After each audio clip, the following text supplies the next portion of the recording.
the $1 Million Mortgage Experience podcast.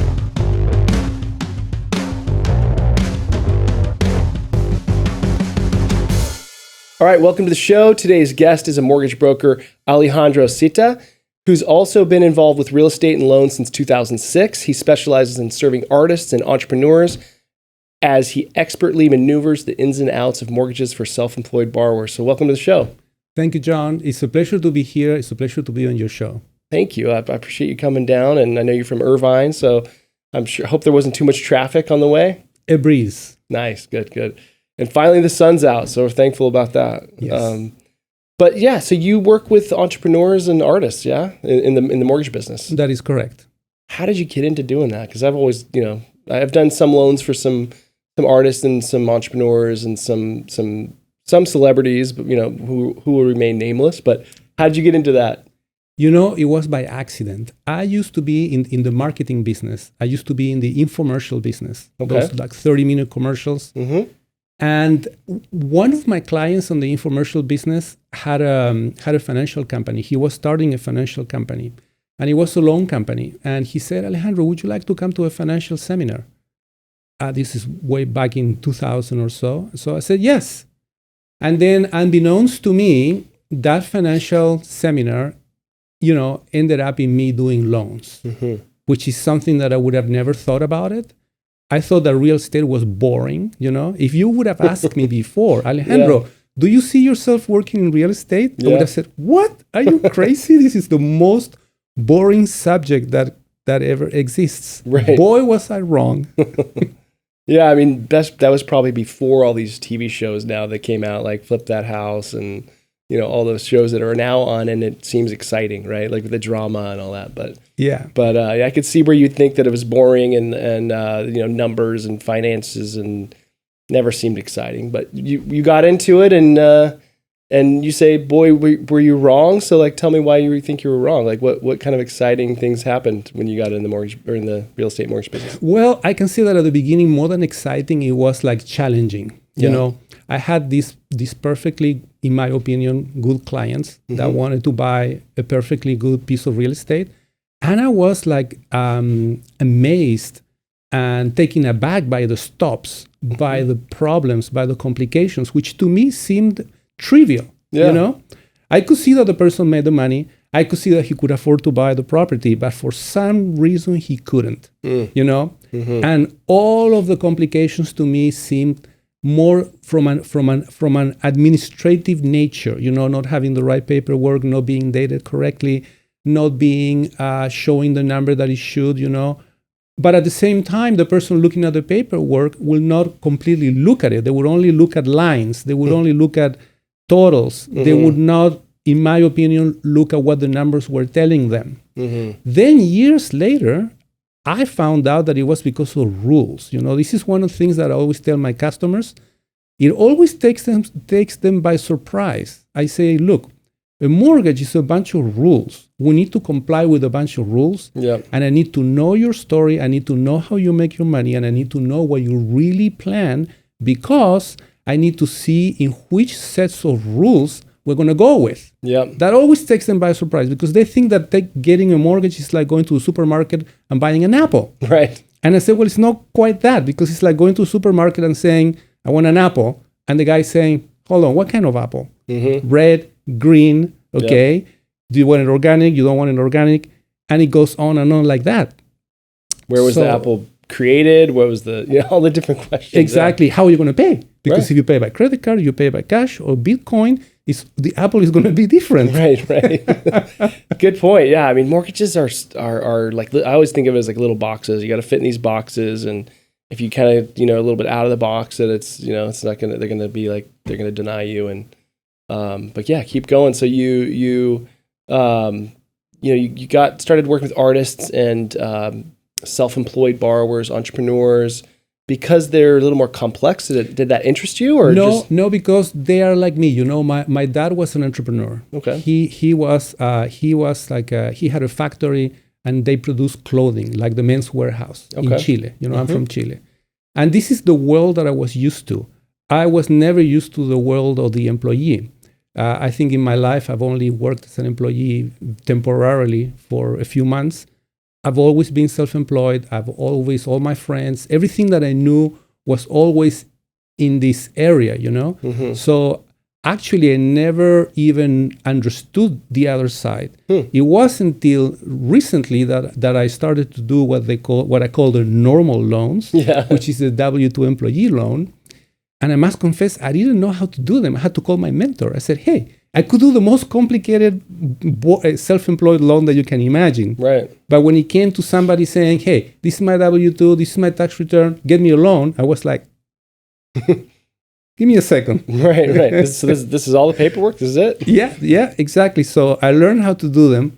But to answer your question, that was the only people that I've ever related to.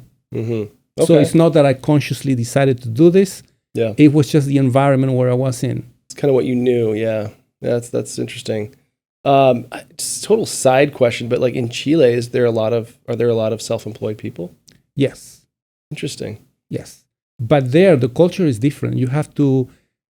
This is something else that I learned, When you do the loan or when you talk to the borrower, every borrower, especially if he's from another country or from another culture, they have a different sets of values. It's not really about the numbers, Of course, people call you because they want a loan, they have a certain amount in their minds, right. But it's not the money. It's what they are going to do with the money and how they're going to do it. That's really their motivation.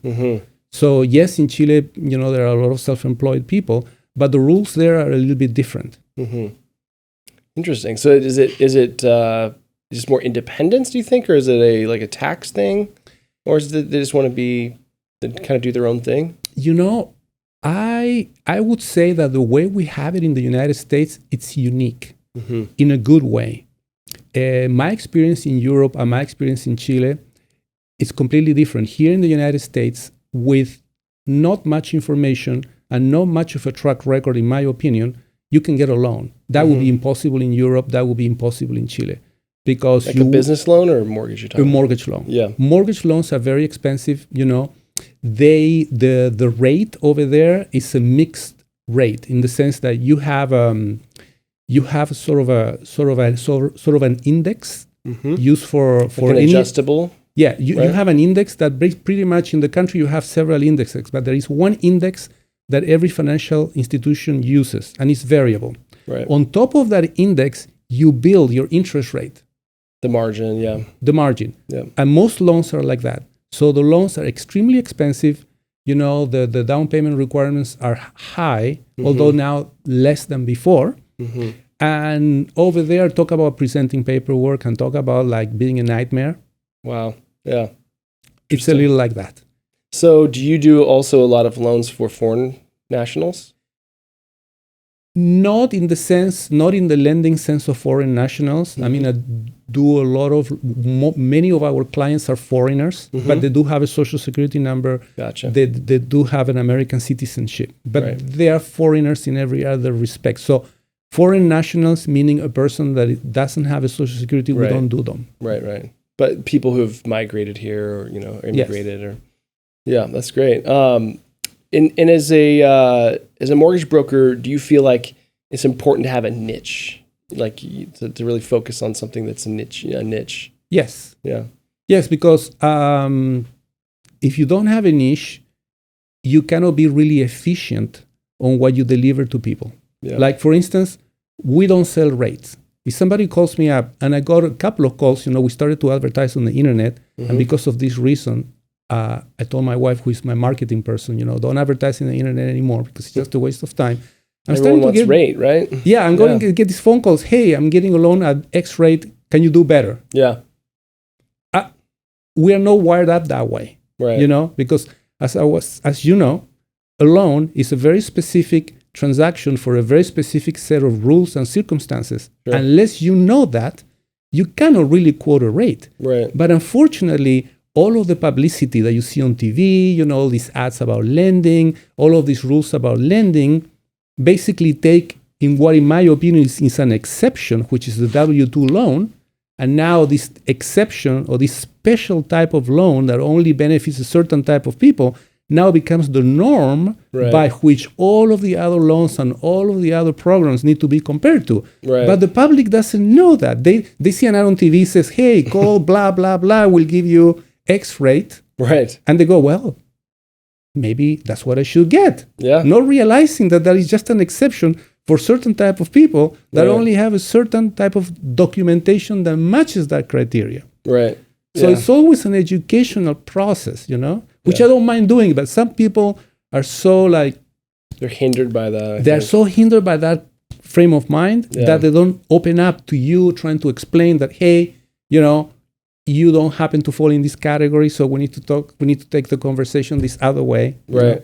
Yeah, I remember having a client who was a very successful songwriter client, and songs everyone has heard before, right? And he always asked me, why can't I get this rate that I see on the TV and hear on the radio? And I go, you just don't qualify for that rate. He's like, why? I've got good credit and I make money. I'm like, yeah, but you're also self-employed and you don't pay a lot of taxes. So, and then I've had to have this conversation about, would you rather pay a lot more taxes and have that rate? It's like, no. I'm like, well, then you can't have both. You can't have, you go and write off, this income and, you do all your expenses, which is a benefit for self-employed people. But then, your bottom line adjusted gross income or your net income is much lower than what you would be if you were W-2'd and you're paid all this taxes. So, that's always that battle, between, they want both, but you have to instruct them and really educate them on why you can't have both. And it takes effort and it is very challenging. And I'll tell you something else. I come from a country and at a time where tax returns did not exist. When I was born in Chile, until pretty much the 80s, there was no income tax in Chile. Really? Yeah. So when I came here, and then I saw this thing called income tax, I thought, wow, this is really weird. Mm-hmm. You see, I was not grown in this system. Right. So my first thought was, if you want to know how much money someone makes, why would you ask for a tax return? I thought that was the document that I would never ask if I really wanted to know how much money somebody was making. Right. Just look at their bank. You see, that was my foreign viewpoint. Yeah. Yeah. So it's really interesting when you see all of these things play together. Yeah. Interesting. So what about when you started doing loans? Go back. You said before you started doing loans, you were in real estate. Yes. And you were selling real estate. Why did you switch? What happens is a long time ago, I went to this real estate office and the guy says, you know what, I think you should do loans. I think you're good for loans. I said, okay, go and get a real estate license. And I go, what? Why should I get a real estate license to do loans? He said, oh, because, it's just a requirement. And if you get a real estate license, you can do loans. So I did that. Yeah. I got my real estate license. I started to do loans.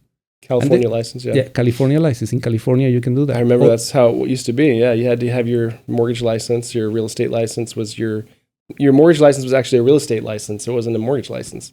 Correct. Then they switched it after the crisis, but keep going, yeah. Correct. So I didn't have any leads. I didn't have any clients. I didn't have no one. So what I did, I love writing. So I started to write articles in a local magazine in LA. And then they were like an advertorial, what you would call today an advertorial, like 500 words, one page. And that's how I started to get my first few customers. And that's what I started to do. I got my customers. I remember I used to do loans with a World Savings Bank, which now today, if you don't know and you look them up, they are like maligned,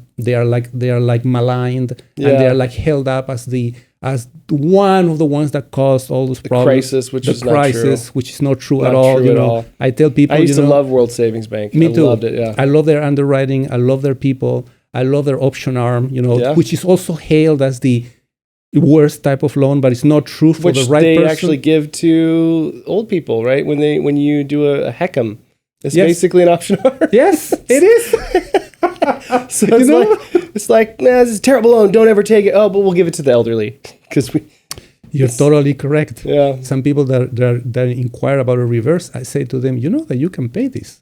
What do you mean? I don't have to pay it. Well, you have the option of not paying it. Right. But if you have income And if you want to give equity to your heirs, and then if you take the variable side, then now you have a line of credit. Right. And if you want to use a line of credit that will never die on you, that they cannot cancel on you, and it goes up every year, and you have some money, pay it. Yeah. And then use it again. Pay it. And then use it again. It comes as a surprise to them. That's an option arm. Right. Yeah. So, I mean, I was a big fan of option arm. I know people, like the news gave it, terrible reviews. And I think at the end of the day, during the crisis, the option arm actually, it never recast because the rate kept going down on it. And so these, all the people that had these option arms, they never went bad. They actually kept, a lot of them had a lot of equity in their homes because you had to have lower LTVs to get these loans. And so I think I look at it as like great, and I think someone's bringing them back. There is a bank that's bringing them back, but everyone stayed away from it. So I don't think they're doing very many of them, but I have heard that there is a bank bringing them back, which is interesting. Are you going to have them? Are you going to offer them? You never know. I mean, maybe at this point with the rates being so high and after some time, maybe it wouldn't be a bad thing, Okay. But with right protections, education and yes, I agree. Investment only. Right? I agree that to sell an option arm to somebody that doesn't understand it is a disservice, and that should not take place. Mm-hmm. But other than that, they were great products. And World really Savings were. was awesome. Yeah, they were good. So you were talking about World Savings and I cut you off, so keep going. Yeah. So then one thing that I realized in World Savings, which I didn't know, and at the time I was young, I didn't know anything. I remember once I had a very complicated loan, and my account executive says, well, if you want this loan through, you need to go to the main office in Glendale and pitch it. I said, pitch it? Pitch it to whom? To the head, of the department of the area. I said, are you crazy? You want me? I don't know anything to go and pitch. I said, yeah, don't worry. She's fine. So I did it. We made an appointment. I drove to Glendale. And then this was a life experience that really made me understand the mortgage business a lot better. I'm going to this office. I see this very capable person, a very capable woman, besieged by phone calls, stacks of paper, super fast. I could see that this was a power person. Mm-hmm. And I thought, I'm dead. Because when she starts to ask me about the files, what about this, what about that, I'm just going to freeze and I want to be able to answer any question. This is dead, but I'm here, so what can I do? Might as well do it. Just sit down and then suffer. Yeah. So sit down. And then after the first two questions, I get a blinding realization. I thought, wow, she wants this loan to go through.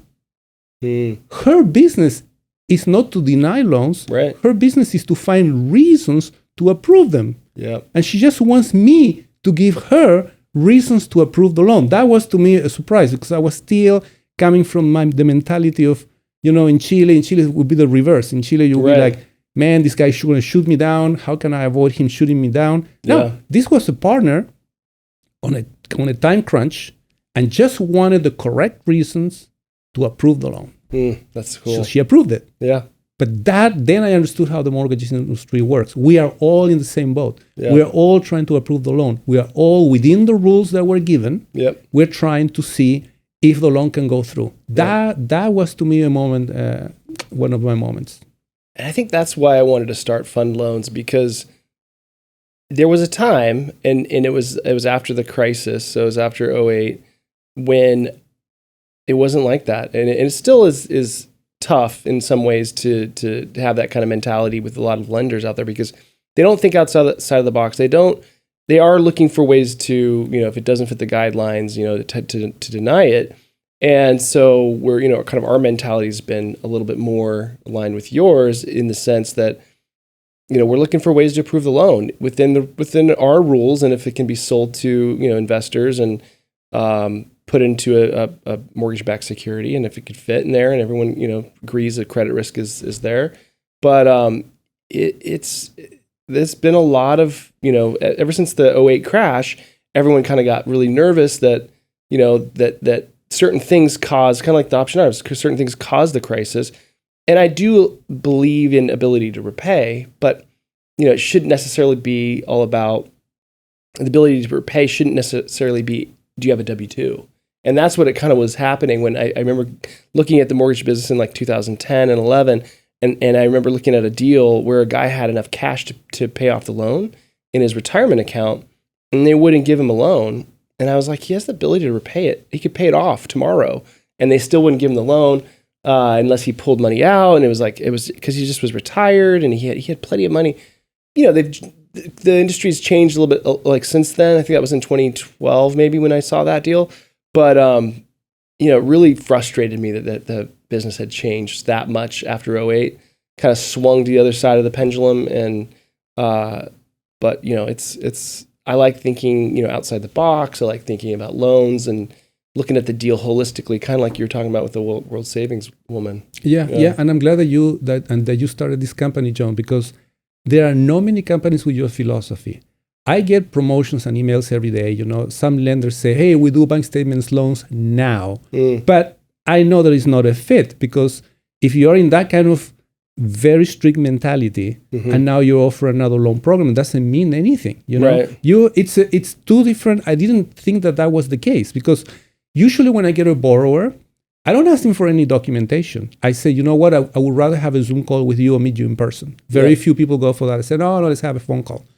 All what I want to know when I meet a person first is I want to listen to his or her story. Yeah. I want to know why does he or she want a loan, and what are her plans. That's all. Yeah.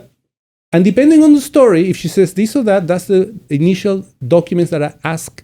Only because when, you know, borrowers say, "Hey, I owe $2 million," it usually is not 2 million, it's 1.8, or it's 2.2. I don't remember it. Right. That's why I ask for the documentation, just to narrow down the story. But I just want to know for myself if the person needs the money and what is he or she going to do, and whether she or not can afford to pay the loan. Right. That really doesn't require more than a 30-minute conversation. Right. You don't need to run the credit report. You don't need to have a mountain of paper. You know, you need to do anything like that. Yeah.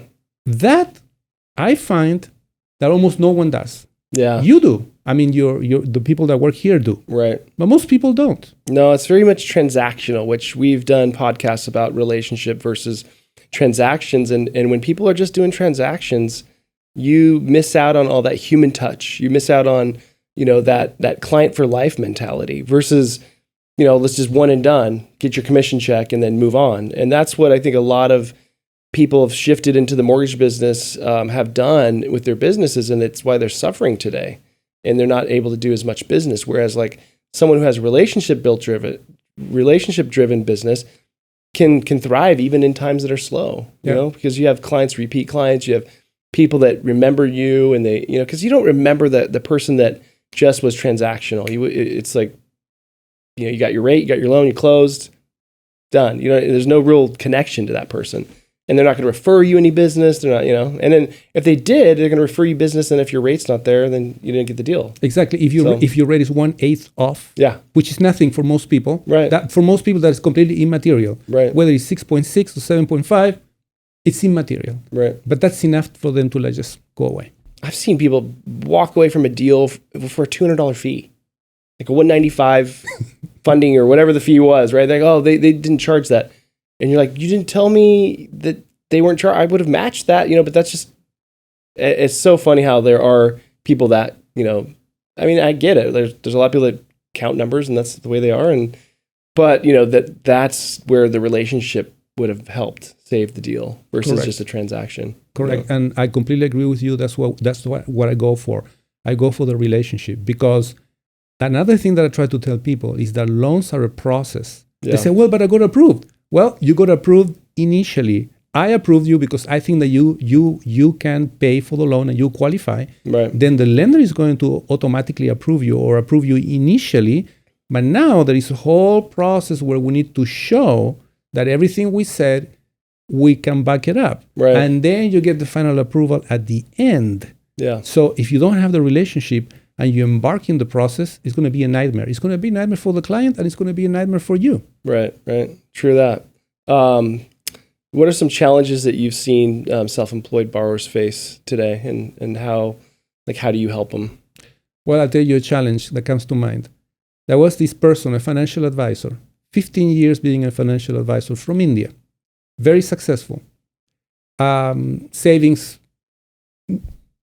wonderful savings, 1 million plus, beautiful income. He couldn't get a loan from anyone. I said, why not?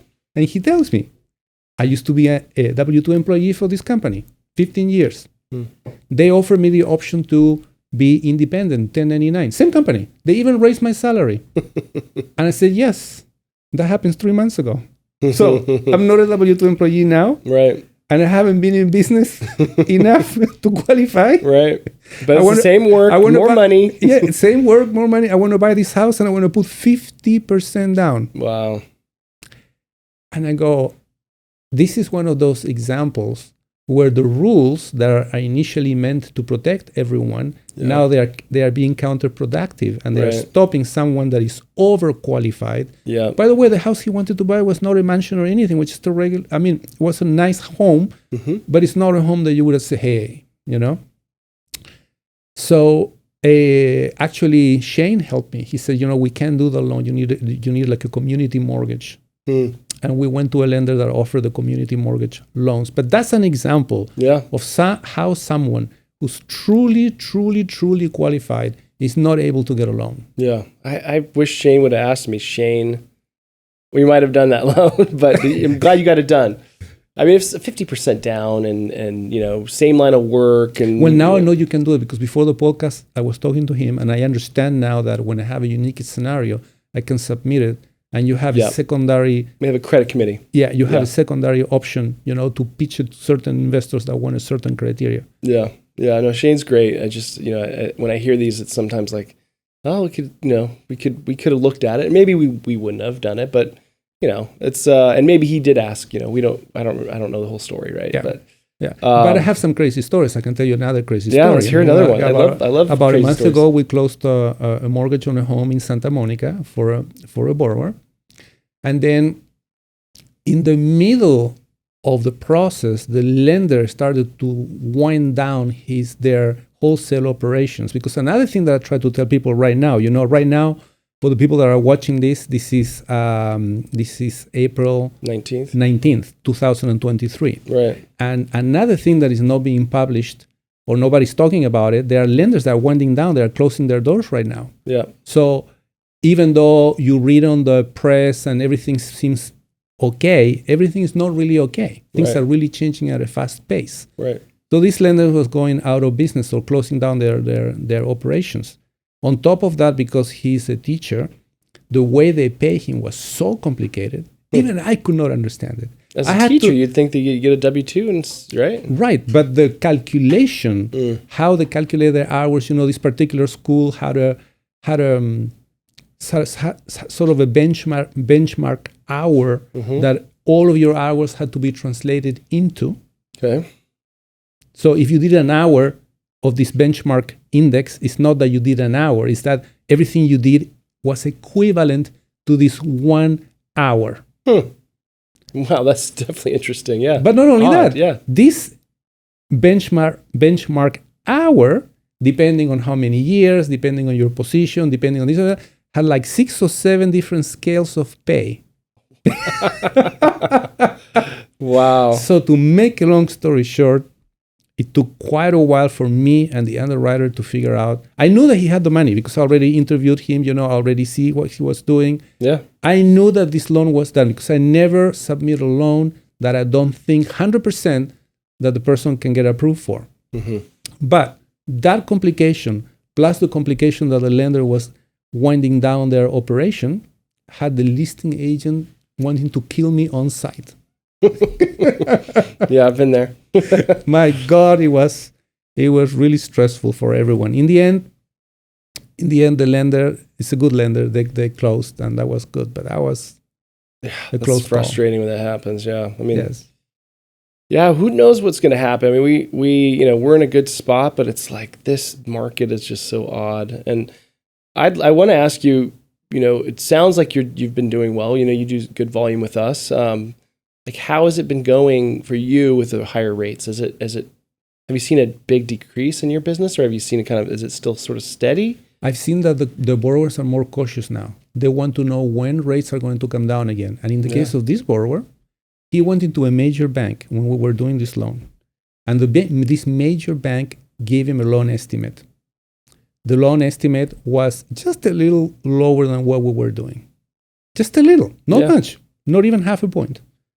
And he said, can you give me this rate? He faxed it to me. He emailed it to me. And I said, no, we can't do that because, yes, they give you this loan estimate, but they will never be able to close on this loan. And he goes, yeah, you're right. I know. But can you give me the rate? Sort of what you were telling me before about this other customer that is a musician, a famous musician, that wanted you to give him the rate, the same thing. He kept on and on and on.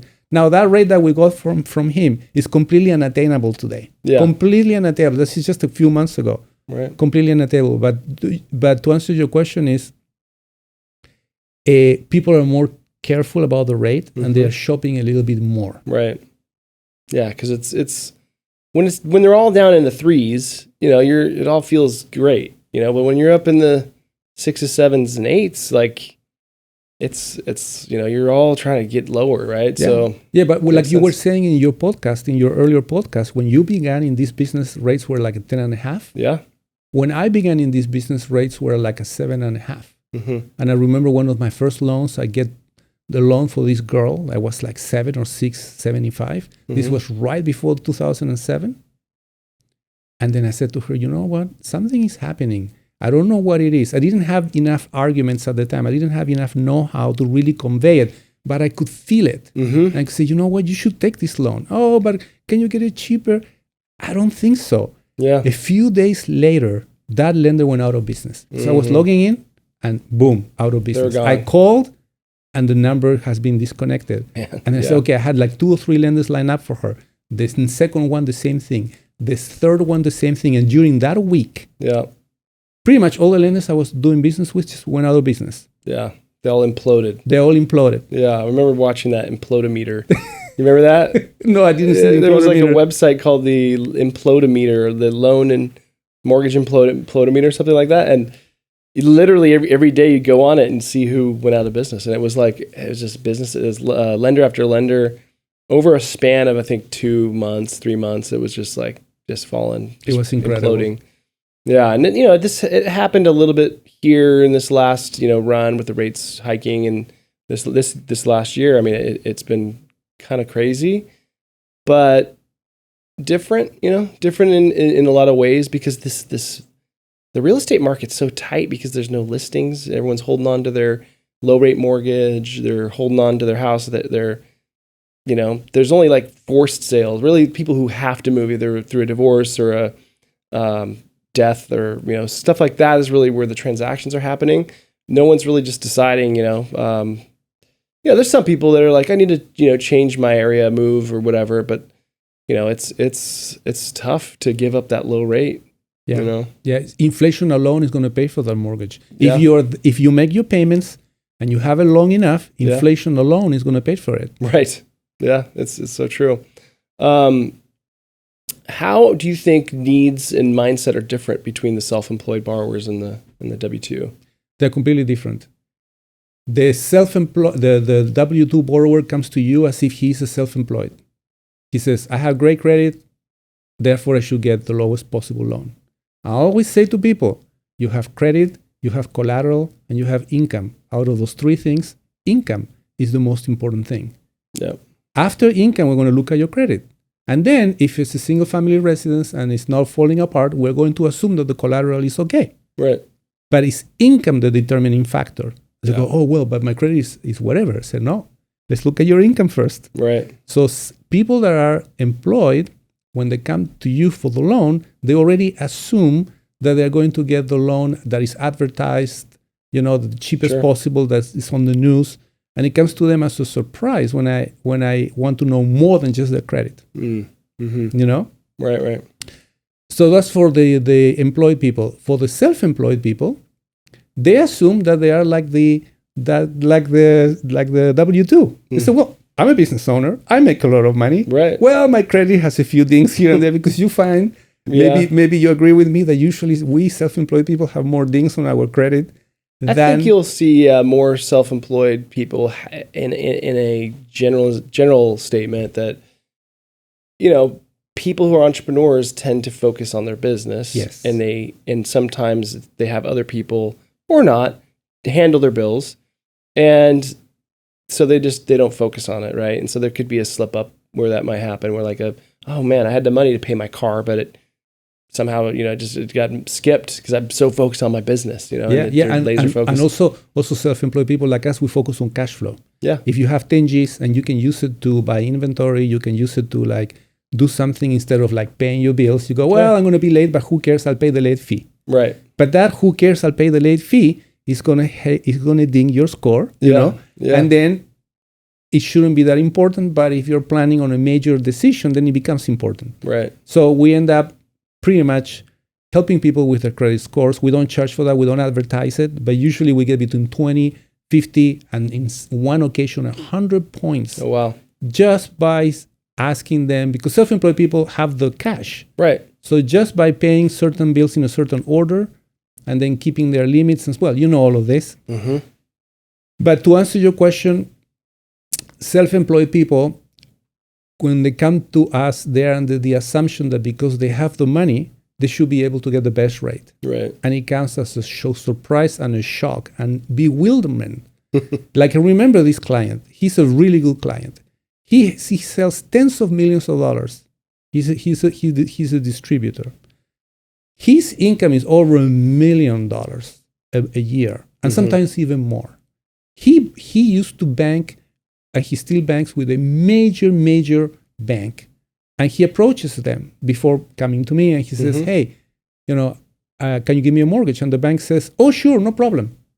Okay, begins the process, and he has little things that, in my opinion, are trivial on his credit score, and they say, "No, I'm sorry, we can't."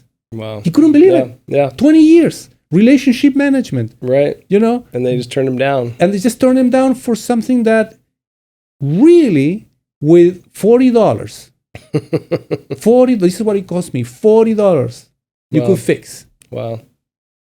You would think, how come someone at the bank, with all the resources that they have, knowing the guy, being able to punch on their computers one or two buttons and looking at his balance, but I guess thanks to them is why we have so much business. Yeah, that's what I was going to say. If they were able to do it, we wouldn't have those loans. So. Right. So you do, what about like different types of professions? Like, do you ever come across athletes or accountants or, other different? People in the music business like you. My wife, she's a songwriter. She's a jazz songwriter. Oh, cool. Yep. So, and of all the clients, the ones that I personally have connected, I don't know why, on a more intimate level have been people in the music business. Mm-hmm. To me, they're really easy to work with. Yeah. And they're great borrowers. So not because of design or planning, we have gravitated towards people in the music business. Interesting. Yeah. Yeah. It's tough for them to get loans sometimes, because the income shifts and changes, and they have these huge years and then down years, and then there's different sources of the income, whether it's through like TV film, or whether it's through their publishing income, or so and it's hard for some people to understand like the residual part of that, or but you do very well because you have serviced one of our VIPs, and I'm thankful for that, because one of the things is when you look at his income, he has a lot of these deposits, they all come from different licensing and different organizations that pay him royalties. Had I tried to explain that to a regular underwriter, to a regular financial institution, I would have gotten nowhere. Right. But not you, but your staff, they understood it really well. That's great. Yeah. And I think that's partly why we focus only on non-QM, because I think it's hard for an underwriter who is constantly doing government loans or Fannie Freddie to change the mindset in between, and like they'll work on the morning, they'll work on a normal loan, like a W-2, and, something that's very down the, vanilla. And then, in the afternoon, you get thrown on their desk or into their inbox a file that's just super complex. And then, the natural thing is to like go, wow, this is a very hard, difficult I'd rather all of them be very complex and, you know, have nuances, and so that they're used to that kind of thinking. And so that's why I think, you know, as a company have done, as you know, we've done pretty well because of that mentality. Is we have underwriters that understand that they're going to be complex and things like that. Yeah, you do a really good job at that. And the other thing is, people in the arts are very creative. They can shift their mindset very quickly. Like you were saying, like if the underwriter was a musician, let's say, he could in the morning do a W-2 file, and in the afternoon he could do a completely different, non-QM file. But I find that in the lending industry, people are sort of really set in their ways. Yeah. And it's very difficult to either shift a little. You know, that's another thing that makes it problematic for people in the creative arts to get a loan. Because it's not that they don't have the money, it's just that we tend to be a little like too narrow-minded. Yeah, too fit in the box for someone that's creative. What about any other crazy stories that you might have? Oh, I have so many crazy stories. Let's I had in the same day, I remember when I was starting doing loans, in the same day, in the same drive. Actually, I used to live in San Diego. I was driving my car. I have a client call me and berate me, saying how bad I was, you know, that I was costing her money. This was terrible. Mm-hmm. As soon as she hangs up, next call, oh, Alejandro, I love you. You're so cool. And I thought, wow, this business really has like ups and downs, you know? Yeah. What happened? It was in between that call, like the change. They got turned down by someone else. Yeah. And but it happens, you know. I also have a lot of crazy stories in real estate. But one crazy story I can tell you, and then actually you helped me do this loan. This is a guy who is he is a famous designer, and he's also a music guy. He had all the money in his account to buy the house. He already said, well, why don't you just write a check and buy it? He says, no, I don't want to use all my capital on this. Yeah, I would want you to get me a loan. But the culture is completely different. You know, he starts his day at 3:00 in the afternoon. He wants to meet you at 11:00 at night. He doesn't have the weekend, during the weekend. It's not part of his culture at all. His assistants are not as capable as he is. He's a really capable individual. And I remember that just to make him sign the loan application, because I didn't really trust the DocuSign on this one, I had to chase him. He says, okay, meet me in LA in the hotel at 7 p.m. I drive there. Then he's not coming. One of his assistants says, oh, he's not coming. Why not? Oh, didn't he call you that he's not going to be there at 7? He's going to be there at 10? So I pick up the call and say, hey, man, I'm here waiting for you. Oh, well, I'm sorry. Well, I'm going to be here. I'm not going to go anywhere until you show up. Yeah. He shows up like around 11 at night. I made him sign the piece of paper. I made him write a social security number. Then it turns out his social security number, he wrote it wrong. Oh, man. I mean, his buyer's agent was going nuts. Oh, man. The listing agent was like, what's going on here? And I was in the middle of all of these forces, you know? Yeah. Sure kept it exciting, though, yeah. Yeah, but we got it done. He came through. He came to a point, I just gave him an ultimatum. I said, you know what? You come to my office here in Irvine. Otherwise, this loan is never going to happen. Yeah. You know, he came, 10 o'clock at night, doesn't matter. We took him to a nice fish restaurant. We had fish. We bonded a little more. That's why if this was not if this was only transactional, I could have never done that loan. Never, ever in a million years. Right. So that was a crazy story. That is crazy. Yeah. I was thinking earlier when you were talking about the rates and how they called you back, and I remember a very vivid story that I have, and I'll try to say it succinctly, but my son was with me, and at the time I think he was probably about 10 or 11 years old. He's 17 now. And I was sitting, I had this massage chair in my office, and I was sitting on this massage chair. Son was like sitting next to me, and I got this call, and they told me their scenario. They told me what they were doing. It was a big loan. I think it was like a $4 million loan, something like that. I knew that no one else could do the loan based on what they were telling me. And I gave them the rate quote. At that time, I think it was like 699 or something like that. And they that rate's too high. Sorry, can't take it. And they said, thank you anyway. Bye. Right. And I hung up, and my son asked me like, what happened? I go, they didn't want the rate. And he goes, oh, what? Why? And I said, they thought it was too high. And I go, they'll call me back. I remember just saying that because I knew that they weren't going to find a loan anywhere else. And then the funny thing, it was like 10 minutes later, they called me back, and then my son thought I was like some magician or something, and they called me back and said, well, we thought it through, and we'll take the loan. Like we'll take that rate. And I was like, okay.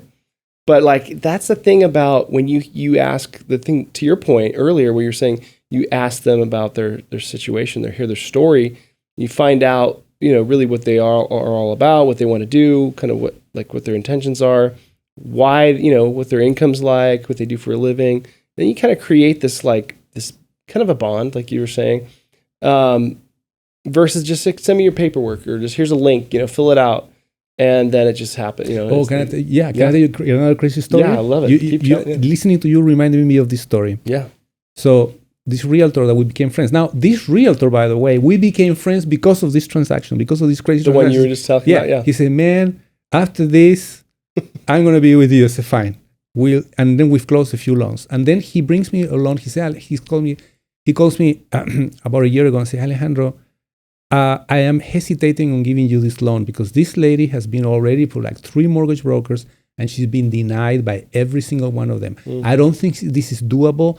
I don't know if you want to spend the time. And I said, of course, send it to me. Yeah, I take the challenge. Yeah, challenge accepted. Take the challenge. So the first thing we do, I said to the lady, hey, I would like to do a Zoom call. She accepted right away, which is unusual. I said, well, that's a good signal. We do the Zoom call. And I don't ask her for anything. We spent half an hour talking. And she says, well, I'm sorry to have wasted your time. And I said, based on everything you've told me, you qualify. She says, yes, but I've been denied already like 3 times. I said, I don't know why, but based on everything you're telling me, this is a doable loan. Are you sure? Say, yeah, send me just this and this. As I hang up the phone, 5 minutes later, this is also extremely unusual, as you know. Yeah. Information was there on my mailbox. I thought, wow, this lady has some intention. Yeah. I reviewed it. I said, you know what? Send me these 2-3 more things. To make a long story short, by the end of the afternoon, which is extremely unusual, I had a full file. Sometimes people don't understand why loans don't happen.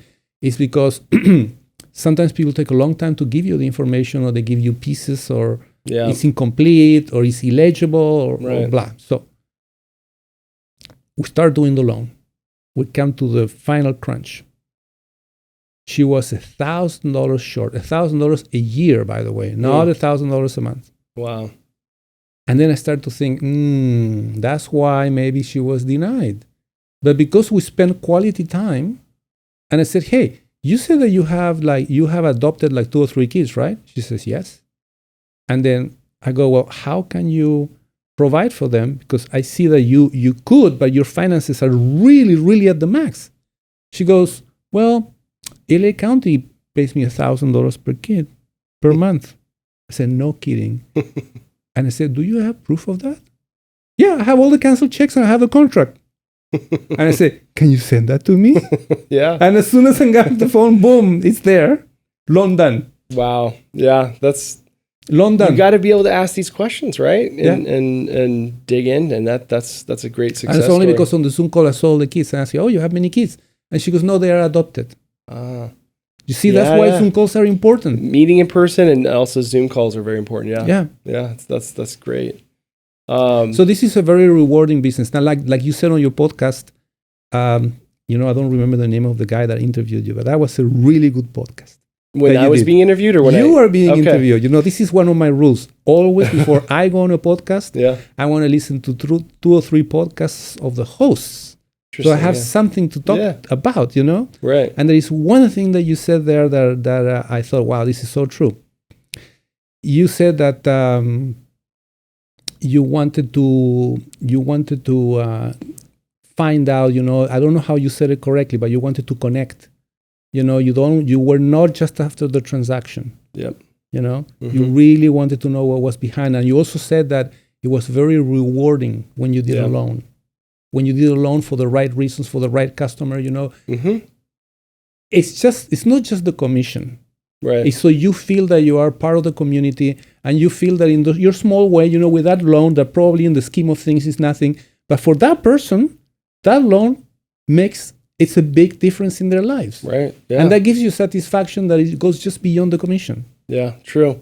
You think of the trajectory in someone's life, right? Like if they buy a house and then how many, 10 years later, that house is appreciated so much, and then what they can do with that money, and, they can move up, or they can sell and downsize when their kids are gone, and then they can take that cash and use it for whatever and enjoy life, and overall, yeah, I don't do loans really as much, here and there I'll get a loan, but but you created this system that makes a difference, because I tell you, and that's rewarding. That's rewarding, and let me validate you for that, because when I came back into doing loans, you were not the only company that I called. I did a search.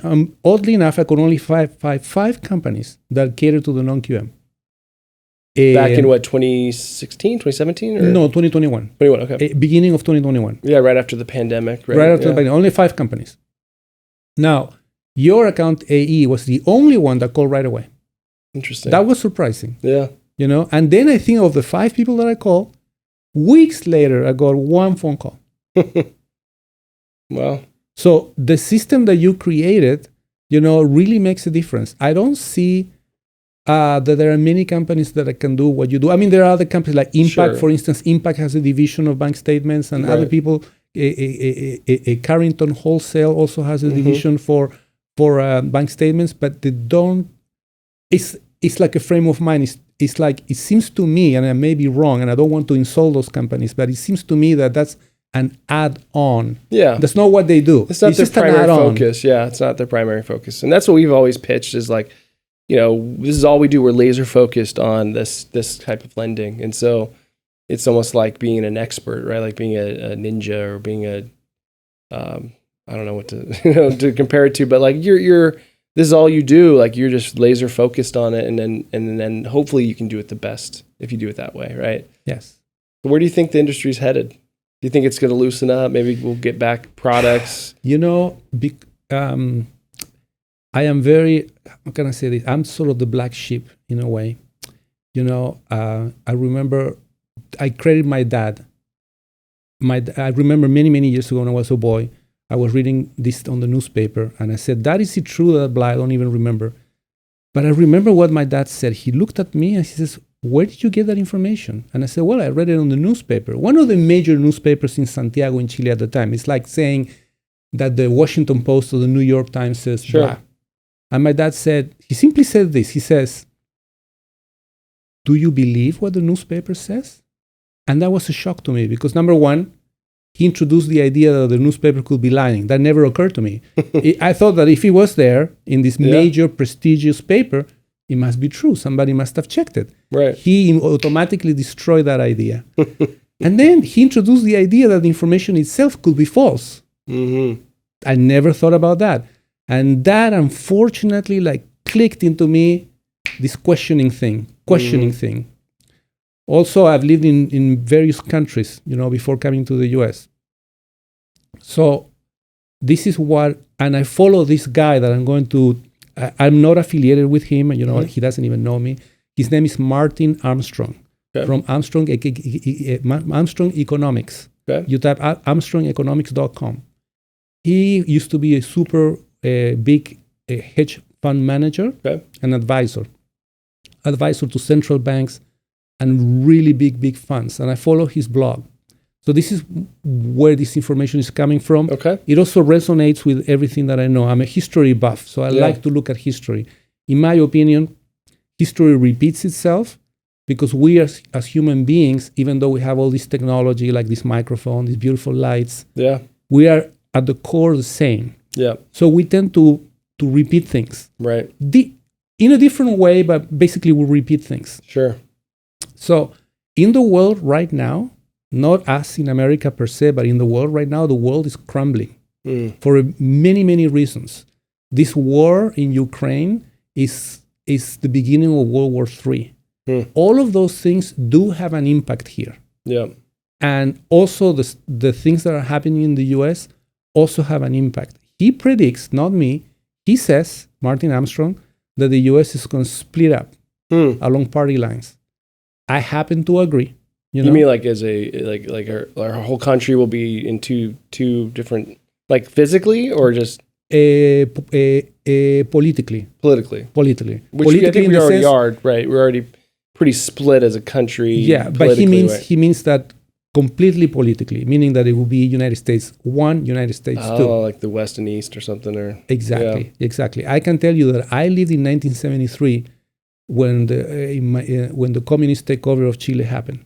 I remember from 1970 to 1973 when that happens. So even though I was 6 or 7 at the time, I vividly remember that time. I think we're heading to a similar time. A shift in the country. In my opinion, what I've seen from the recession of 2008, 2007 that you saw is that lenders get scared. Yeah. When they get scared, even if there is no really a good economic reason, but simply because they get scared, they tighten lending. Right. Even though they may have the funds, they do not deploy them. So I fear that as we evolve through these changes, through all of these volatile times that are coming, maybe people in the secondary market are not going to want to deploy their capital because of the uncertainty. And that could create a crunch. Yep. So that's why I believe that private lending is going to start going up to simply absorb that demand that is still there. People, like you said, people still need to buy homes. They still need to sell homes. That is never going to go away. Right. Yeah. So that's my opinion, that maybe there's going to be a contraction on lending, not because of economic reasons, but more because of fear. Yeah. And I see that. And I think that there are people sitting on cash, right? Like there's, for instance, just all these big corporations, they have a lot of cash on the side. They're not really deploying it. They're not really investing it. They're sort of keeping it in safe bonds or whatever they're keeping it in cash. And then when the banks all started shaking, then they were probably like, oh, what do? We don't want to leave our money in the banks, because then they bought treasuries or whatever they're doing, right? But there's a lot of people sitting on the sidelines with money, thinking, what's coming next? What's going to happen? What am I going to do? And so I agree that it could get tighter, especially in like the banking side of lending. Hopefully, non-QM and Wall Street buys our loans, so it's still, you still have to have these big, investment funds and even investment banks that bid on the loans. They still have to have an appetite, and I think we've had non-QM long enough now to where it's been tested and sort of like stress tested, and it's been great. Like there's been very limited defaults, and occasionally you'll have a weird default, but like it's very safe lending. Yeah, and the rates are higher, right? Non-QM, in my opinion, is safer than W-2 employee, because if you're an employee, you could be fired any minute. Right. How many people have 6 months under their belt worth of savings to survive? Very little. Yeah. Very little. But if you are self-employed, and let's say that your business goes down or you have like a reverse, right?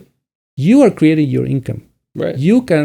Most self-employed people or most entrepreneurs, yes, they could go down, but then they come back up again. Right. Yeah. So they can turn it back around. They did it before. They started from scratch. They can kind of reset and start from scratch again and do it again. And exactly. They have total control of their income, whereby, in my opinion, an employee does not have total control of their income. Yeah. So who's safer to bet?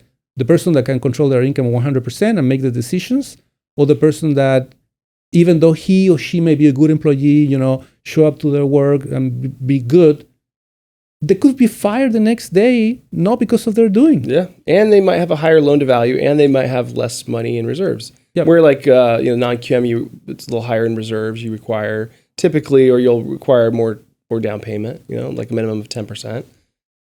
So whereas like Fannie Freddie's 95, 97, 98, or not 98, but some people can get like assistance even with that. So the skin in the game is much lower too, and so I'm hoping that non-QM expands a little bit, not to the point where it's too risky, but to where it's just makes sense lending, and I think we'll hopefully get there. I mean, I hope we're still some time off from whatever that prediction is that you saw. So you said that he said, but I mean, you see it kind of, you can kind of sort of extrapolate from kind of what we see right now happening and just say, well, if it keeps going, this is what's going to happen. But, you always hope for that intervention and something to change, throughout and to hopefully stop some of the bad stuff from happening. And I'm an optimist, but I'm also I question a lot too. It's interesting that you got that from your dad when your dad asked you, like, well, there was a quote, I think, from Denzel Washington. He said something like, if you don't read the newspaper, you're uninformed. If you read the paper, you're misinformed. That's a good one. Yeah, so you put them together, right? And it's like, well, if you kind of understand things in life, like you can sort of get, well, the paper's saying this, but, there's some things that maybe are a little, I don't know. It's a wild ride that we're on right now in this market, in this economy. What about bank statement seconds? I know you've done some, right? Yes, I think it's a wonderful idea. And like you said on your podcast, it's a miracle. I don't know why other people have not done it. Yeah. But, I ceased to ask my question. Before, I always ask myself, why is someone else not doing it? Yeah. That's a preposterous question to ask because they're not going to do it. Right. They may eventually, once there's always the leaders that charge out and go do something, right? And then you have the people that follow, or they hear, oh, so-and-so's doing really well at their ABC lending shop or whatever. And it's like, oh, maybe I should do that too. And then, then they're going to follow and then they're going to do it. Yeah. But I think that program is wonderful, especially for entrepreneurs and especially, like you say, for cash flow needs, for business growth needs, and they don't want to touch the first. Nobody wants to touch a first if it's a 2 point. I think the lowest that we did was 2.1. Right. The guy qualified for 1.7, but then I did a whole analysis for him, showing him that he would be better off at 2.1. In his case, he was better off. With buy downs or what? Or No, because he didn't want to. The bank was going to kick in a little bit of credit, and then his closing costs were not going to be that high. And in the whole scheme of things, projecting over years and years, he was better off with a 2.1. That's the lowest that we ever did. Wow. Yeah, but if you have great rate. if you have a loan at 2.1, of course you don't want to touch it. Yeah, free money. Exactly, free money, completely free money. Yeah. Inflation is going to pay that in double time. Right. So the idea of the second with the bank statement, it's an amazing idea. I keep thinking back to those thoughts of like, why aren't more people doing it? These people have these 25% credit card rates. One of the reasons that it could be, you're right. You're so right. Sometimes people say to me, Alejandro, but this thing is 9%. And I go, hey, if Amex came right now on your door, American Express, and said, we're going to give you a charge card for $400,000 and the interest rate is going to be 9%, what would you say? Visa charges you 24 or 18, 15, whatever. Amex comes in at 9%. Would you take it? Oh, hell, I would. Well, This is the same thing. This is your Amex. Right. But it's not called Amex. It's called FundLoans. So true. Yeah. It's just a matter of perspective because they go, you see, in their minds, it's a mortgage. Yeah. In their minds, the mortgage is 3%. Yeah. And now the mortgage is 9%. But this is not how the second works. You can't think it that way, yeah. The second is not really like that. The second is more like a credit card. So think about 25, 15, 12, 11. I mean, 10% for a credit card would be a pretty good rate. Yeah, that's 9%. Great. That doesn't exist. Yeah. Doesn't exist. Right. Even if you have the super 800 credit. True. Yeah, it's... I think it's building. I mean, we're doing a lot of seconds, so I think people are doing them. It's just, I think also they think of there's no money to be made. Mortgage brokers think there's not much money to be made when you can charge a couple points. You know, and I think when you've done points in your history, like when I started in the mortgage business and I did 10.5 rate and 6 points. Oh my God, I heard that. Yeah, like. To me, 2 points is easy to sell. Like you just have to learn how to sell it. It's not. When I started in the mortgage business, we used to make 3 points and then one back from the lender in the back end. So when I heard your podcast and you said you were making 10, I go, oh my God, I should have started in this business earlier. I mean, and when I was when I first started, I didn't get to that wasn't my commission. It was to the lender. Okay. And then I think I got 1% of that. They didn't even give me 6. It was like, it literally just was part of the thing I had to sell. I said, yeah. And I didn't know better, and that's just what the rate was. And that was what the points were. And I just said, I'd compare what they had now and what they had in this option. And this is better. So you'd sell that. You'd sell the benefits and you'd sell the... But another thing that we do is because we're licensed by the Department of Real Estate, we have to produce that disclosure of how much money we're getting, how many points. Yep. I start my conversation by saying that right away. We make 2 points or 3 or whatever the number is. Right. And this is how much money we're going to make. And if they say why, I say because originating loans is very expensive. To get you to talk to me and do this, through all the people that I have to go through, everything I have to pay just to have this conversation, this is really expensive. So this is why it costs this way. Yeah. And you're going to pay it either to me or to the bank. I said, and they go, how come? Yeah, because I can give you a no points loan too. Yeah. But instead of being this, it's going to be that. Right. But now you're going to pay it to the lender, and then the lender is going to pay it to me. Yeah. So they get their money one way or the other. Yes. Always. Yeah. Any last crazy stories you want to share? Something you haven't shared yet? There are probably more crazy stories that don't come to mind right now. I think that you have more crazy stories than me because you've been in this business longer. I have and at a much higher volume. I've had borrowers go to jail before they close the loan. And I was still like, couldn't they sign the docs in jail? And they said no, and they went to try to go sign it, and then the notary wouldn't take their prison ID because they got their license taken away because it was a DUI or whatever, right? No kidding. Yeah, I mean, stuff like that, and just, other times when the borrower would sign docs, and then, they never, like, they'd sign docs, and then they disappear, and you're like, what? Where's the borrower? Like, they won't answer my calls, I just need one document to fund, and they're gone, and you're like, what happened? You call the morgue, and they died. It's just crazy stuff like that. Kidding. Yeah, and it came down to us going, what in the world? They wanted this loan so bad, and then this was so unlike them, and so it was so out of character that we were like, well, they're not. I mean, we checked the hospitals; they weren't in the hospitals. No, we didn't have they didn't have any relatives that we knew of, or his phones were all shut off, and they were going to voicemail. So we were like, the last thought was like, well, we got to check the morgue, and sure enough. And we were just blown away. We were like, wow. That's crazy. Yeah. I remember that. And, you're sad, obviously, but you're also like bummed that you weren't able to make a commission. Obviously, that you were counting on it. It was already signed and ready to fund. But like, obviously, it's just so devastating when, something like that happens. And this is something that I noticed in this business in real estate, including loans, is you cannot count your chips until the transaction is done. At the beginning, when I was a rookie, I used to calculate my commission, and then I never did it. My wife said years ago, "How much are you going to make in this deal?" I said, "I don't know." Yeah. She says, "How come you don't know?" That's impossible. I said, "I don't know because on purpose, I don't want to figure it out. Because if I do, it's going to cloud my judgment, right? And we might not even get it because if the person doesn't close, then we don't get anything. Yeah. So that's why I don't calculate my commission anymore." Yeah, don't count your eggs before they hatch, yes, right? And after hearing that about the guy that died, that is so true, man. Yeah, I remember someone giving me advice early on. They were like, never, young and married, just newly married, and the mentor, the mortgage guy that was mentoring me is like, never tell your wife what you think you're going to make this month because she'll hold you to it, and if you don't make it, then she's going to be upset, or not upset, but just disappointed, or just, whatever.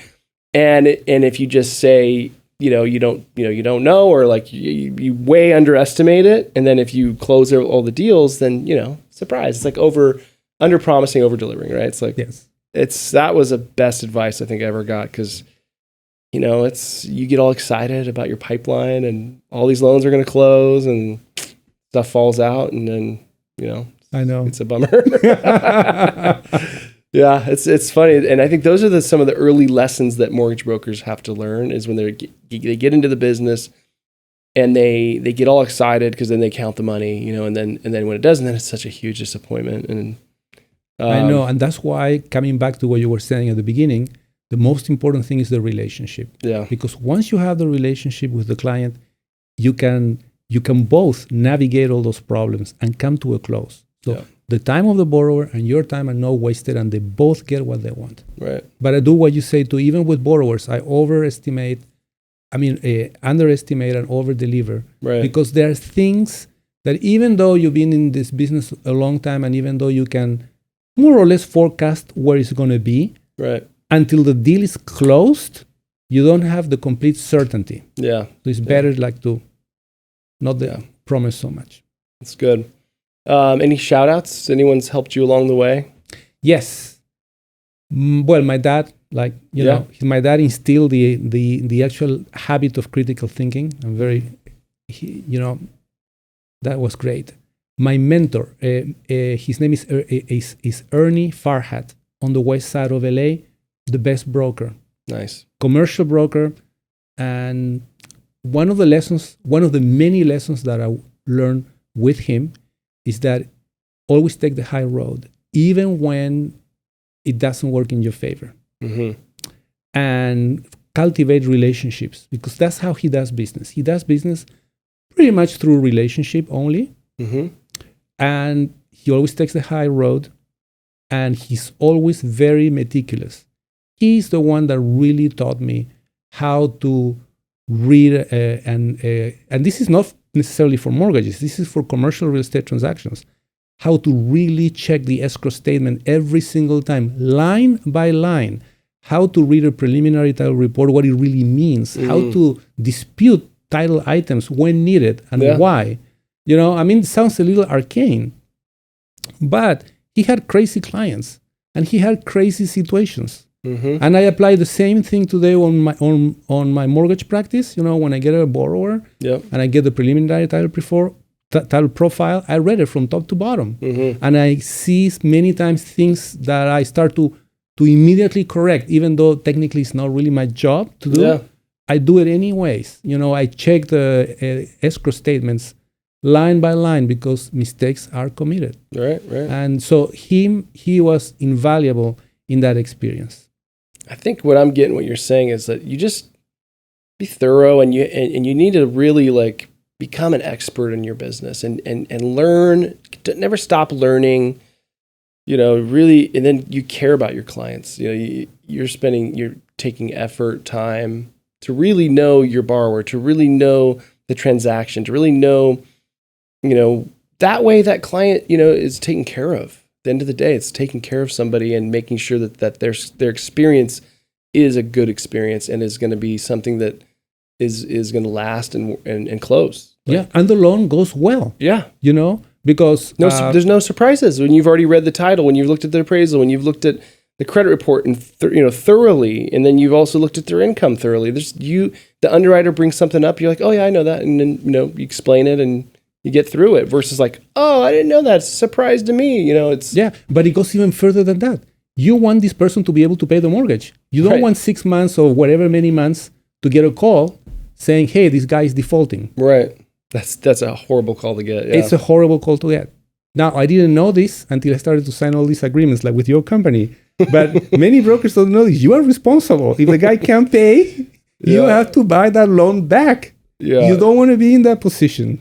Yeah, you don't want to be in that position. And unfortunately, it's happened where I personally have had to call a broker, and they're like, why is your borrower not paying? And they're like, oh, I didn't know. And then they go and have to contact them, and they were on vacation in Aspen, and they just They don't, they just didn't know. They didn't get the statement or whatever, right? And so then hopefully they pay, but then sometimes still they don't pay, and you're like, and as the CEO, it's like, I'll do it. I'll call that borrower or the broker. I can't call the borrower because they're not our customer, but I'll call the broker and just be like, come on, man. This is an important deal, and I'm not going to, hold your feet to the fire, but if you don't help me, then that's what I have to do, Right. So, and they've helped, so it's usually, knock on wood, it's been a good experience, but sometimes loan officers will leave the company and they'll be gone, and you won't be able to find them, and then you have to, escalate it to their broker, and, but, luckily non-QM, like you said, and we said earlier, is a safe business. I mean, you're seeing what they're, especially on those bank statements, you're seeing every detail that they've got, how they spend their money, how many times they go to Chick-fil-A. Yeah, exactly. Right? Like, or whatever it is, you dig in and deeper than you would if you just saw a W-2 and a pay stub. Yep. So to me, I think. Plus the other thing that I say also to people is, if you're a self-employed, if you're a business owner, the tax bill, the tax return is a bill. Yeah. If you are an entrepreneur, what do you try to do with your bills? You try to reduce them. Right. So that's not where you want to see how much money the guy really makes. Sure. Yeah. That's a good point. I like it. Yeah. Well, this has been fun. I appreciate you coming on the podcast. Thank you, John. It's a pleasure meeting you. Yeah, absolutely. And thank you for listening. And if you made this far, I would guess that you like this podcast. So tell your friends about it. Come on. Share this podcast. That's the way we grow. Also comment, please. Let us know if you want to hear any other guests or if there's anything else that you like, but you don't like. We're here to help add value to your business and to you guys as you're in your mortgage career. So thanks for listening, and we'll see you on the next one. Cool. Awesome. The $1 Million Mortgage Experience Podcast.